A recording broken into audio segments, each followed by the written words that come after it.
A Polícia Civil de Patrocínio tem cumprido mandados de busca e apreensões em clínicas de reabilitações de viciados em álcool e drogas na região. Há alguns dias recebeu uma denúncia de que uma pessoa teria sido estuprada em uma dessas clínicas. Dr. Renato tem acompanhado todos esses casos. Essa foi uma das mais graves dentre as clínicas visitadas, doutor? Sim, é prazer falar com vocês, telespectadores. A denúncia chamou atenção nossa, porque essas clínicas realmente a gente sabe que acontecem alguns abusos, mas essa chamou atenção por envolver abuso sexual. Então a gente representou o Poder Judiciário pelo mandado de busca. Nessa semana, anteontem, a gente cumpriu o mandado de busca e constatou realmente que até outras pessoas, além dessa vítima, tinham sido abusadas lá. Fora a situação, né, de outros crimes de cárcere privado. Tinha um interno lá que tinha sido punido desde as 8 horas do dia anterior, trancado no quarto, até na hora que a gente chegou lá, 3 horas da tarde do dia seguinte, ou seja, ficou umas 30 horas trancado no quarto como punição. Ele também tinha sido dopado, sem acompanhamento médico. Tinha um interno lá bem machucado, a gente questionou, ele falou, olha, eu apanhei aqui de um dos monitores por ter descumprido regras da clínica. A gente levou ele no médico, né, para constatar as lesões. Também tinha internos lá muito doentes, precisando de atendimento médico, não tinham medicamento e nem levou eles para o hospital para ser atendidos. A gente até teve que acionar o corpo de bombeiros para ir lá com a ambulância, levar eles para o hospital. E também uma completa e total desorganização dessa clínica em específico lá. Ela não tinha alvará para funcionar, não tinha médico, psicólogo, psiquiatra. Então a gente fez a prisão em flagrante, um casal de proprietários. A gente fez a prisão em flagrante da dona, o proprietário não se encontrava no local, que é o que recai a denúncia de estupro. Então a gente fez a prisão dela, foi presa em flagrante aqui e a gente representou pela prisão preventiva do autor. Bom, essa clínica fica próximo a Patrocínio, aqui na BR-365, próximo à BR-365. Os internos, mulheres e homens, ficavam misturados. O que eles disseram da rotina deles? Tinha algum tipo de fato de recuperação ou no ambiente em que a Polícia Civil constatou, e até mesmo pelos relatos das pessoas, os internos, o que foi verificado? Também chamou nossa atenção, assim que a gente chegou lá, foi a primeira coisa que a gente notou, é que apesar de ter o quarto feminino e o quarto masculino, tudo era feito em conjunto lá. As refeições, as reuniões, não tinha realmente uma separação. E também chamou atenção que os proprietários, o casal, ele tinha 3 filhos, eles têm 3 filhos. E os filhos também ficavam lá. Eles ficavam lá, o casal não estava lá quando a gente chegou, e a gente perguntou para ela, você demorou a chegar, o marido não estava lá? Quem era o responsável? Ele falou, os internos eram responsáveis pelos filhos dela, 3 filhos todos menores de idade. Então o que atraiu nossa atenção foi isso, a gente também relatou ela, pediu a prisão dela, indiciou ela por abandono de incapaz, né, deixar numa situação de risco dessa, e essa divisão também que não existia, né, todo mundo ficava junto e podia ensejar, né, além dessa questão do abuso, tinha um adolescente lá de 14 anos, que também ficava junto com todo mundo, com os adultos, que até a gente colheu os depoimentos dizendo que ele até tentou sofrer abuso lá de um dos internos, né, já que fica adulto, adolescente, criança, mulher, tudo junto, enseja esse tipo de coisa, né. Então, uma situação de estupro, maus tratos e uma série de outros crimes elencados aí verificado nessa clínica próxima aqui a Patrocínio. Sim, o flagrante foi feito, porque os crimes, né, que estavam permanentes ali, cárcere privado, maus tratos, abandono de incapaz, a gente constatou na hora, mas o indiciamento vai ser feito também nesse abuso de estupro, né, abuso sexual. Também tinha o livro lá, o caderninho de venda de produtos lá dentro, só podia comprar produtos lá dentro. Que lá era 6 vezes o preço de uma coisa, de um produto dentro da cidade, né? Lá era muito mais caro, então também tem um crime contra a relação de consumo, o cárcere privado, maus tratos, abandono de incapaz e o crime sexual. E é uma clínica de recuperação. Teve algum relato aí de vendas de drogas lá dentro também?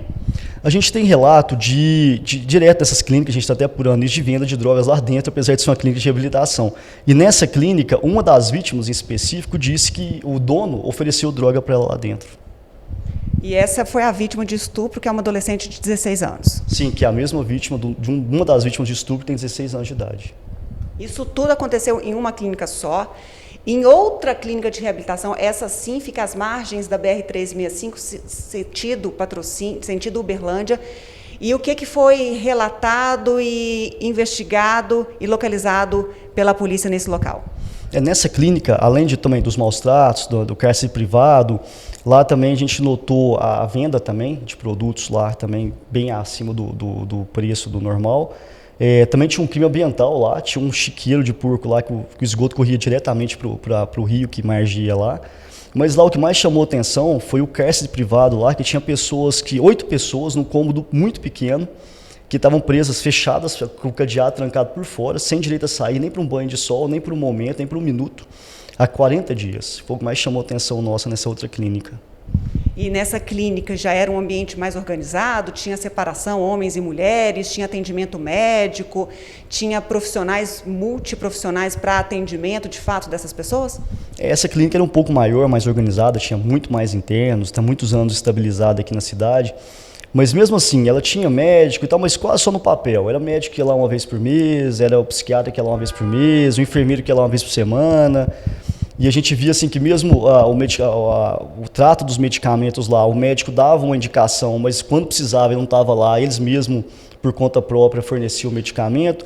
E lá sim, lá tinha uma divisão realmente entre homem e mulher, mas um dos internos, por exemplo, namorava uma interna. Então, assim, tinha divisão, mas o que você via que acabava que havia relações ali dentro. E houve prisão? Nesse caso também houve prisão. Lá houve a prisão dos 2 proprietários, eram 2 sócios também, e de 3 monitores, que também foram indicados pelas testemunhas como autores de agressões lá dentro. 5 pessoas. E essas pessoas de ambas as clínicas continuam presas? A última notícia que eu tive que o pessoal dessa primeira clínica, já tem mais de um mês, a gente fala, estava preso até hoje. E a da clínica de anteontem ainda também está presa. E a Polícia Civil recebeu mais uma denúncia de uma terceira clínica também, que presta serviço de atendimento aí de recuperação em viciados, álcool e drogas. Está em processo de investigação? As denúncias são bárbaras como essas? Sim, sim. Mais uma vez, foi uma denúncia que chamou nossa atenção. Tem um detalhe que pode envolver até servidor da prefeitura nessa nova denúncia. Então, nós vamos apurar e será aí futuramente mais uma clínica que nós vamos cumprir mandado lá. Doutor, voltando a essa clínica em que essa adolescente relatou que foi então estuprada pelo dono da clínica de recuperação, ela chegou a voltar à cidade de origem, que era Contagem, e contou aos familiares que foi abusada sexualmente. E aí, só depois que houve essa denúncia formal aqui na delegacia, como é que foi esse desenrolar? Sim, a investigação toda começou dessa forma mesmo. Uma das internas foi estuprada pelo proprietário da clínica, e aí ela usou de subterfúgios, né, ali, viu que a situação que ela se encontrava, ela tentou convencer ele a levar ela embora para a cidade dela, e ela conseguiu, obteve êxito, meses depois, né, de todas as relações, foi mais de uma relação, na mesma noite que ele levou ela embora, inclusive, ele levou ela para os motéis em Patos de Minas, ela disse 3 motéis diferentes em Patos de Minas, e depois de estuprar ela conseguiu convencer ele levou ela lá na cidade dela de origem, saiu daqui, levou ela lá em Betim, lá em Contagem, e lá ela chegando, ela relatou tudo para os familiares trouxeram ela aqui para fazer a denúncia formal. Doutor, e essas 2 clínicas que já foram investigadas e que a Polícia Civil de Patrocínio encontrou aí todas essas barbaridades, estão fechadas? A gente espera, comunica a ação social aqui é muito parceira nossa, e eles fazem o contato com as prefeituras, os familiares das vítimas, para vir buscar as vítimas. Então a gente também já deixa aqui, né, a informação para as vítimas, para os familiares das vítimas dessa clínica, para vir buscá-los. Quando o último interno, a família busca ele, aí a gente vai e fecha as clínicas. E elas estão fechadas agora? A outra clínica está fechada, a primeira clínica, né, que a gente mencionou que está fechada, a de anteontem ainda não, porque ainda há internos lá dentro, mas quando a gente conseguir localizar o último familiar, a gente vai proceder ao fechamento. E essa terceira clínica que está na mira da investigação da polícia, também deve terminar dessa mesma forma, fechada? Sim, se a denúncia se confirmar, né, ainda está no início das investigações, vai acontecer a mesma coisa. Doutor, quais são as suas impressões dessas clínicas de recuperações? Porque as famílias muitas vezes acreditam que sejam locais seguros, que de fato vão recuperar essas pessoas, e a gente tem visto aqui em Patrocínio, Lagoa Formosa teve uma denúncia há pouco tempo também de maus tratos severos com relação aos internos. Quais são as percepções da polícia em relação a esses locais? A gente tem que desacreditar ou há locais de fato que possam tratar essas pessoas que precisam de uma atenção especial? Olha, o que eu posso te afirmar é que, em regra, as clínicas que a gente já visitou, essas da denúncia, outras que a gente visitou, elas têm mais ou menos o mesmo padrão de tratamento. Realmente a alimentação é muito ruim, praticamente nunca tem carne, é bem precária, tanto o lanche quanto o almoço. Eles realmente ficam trancados aí em torno de 15 a 17 horas por dia, praticamente em todas elas, pelo menos essas clínicas da região que a gente conhece. Realmente, descumprir qualquer regrinha lá, ele vai sofrer uma agressão, ainda que leve, mas vai sofrer agressão. Eles vão dopar ele de forma arbitrária, sem nenhum acompanhamento médico. E vai obrigar ele a fazer a limpeza lá dentro, que eles trabalham com, eles brincam, né, tem uma palavra, né, que é laborterapia, né, que é trabalhar para evitar de ficar pensando em droga, bebida. Até que é válido, mas assim, o que eles fazem lá é dar uma buchinha, um pedacinho de pano, daquela forma assim, de obrigar ele a trabalhar muito mais do que o normal. Não é uma limpeza de um banheiro, eles não fornecem o material suficiente para a pessoa gastar muito mais tempo. Realmente uma tortura, vamos falar assim. E quando não fica bom, a gente já relata lá, eles vão lá e sujam de novo, ou não, agora limpa de novo porque não ficou bom. Então, assim, a gente vê que é aquele negócio, né? Quando a pessoa está no poder e as pessoas estão submissas a ela, nas clínicas que a gente conhece, há assim um abuso de poder por parte dos donos e dos monitores, que são os internos escolhidos para cuidar deles.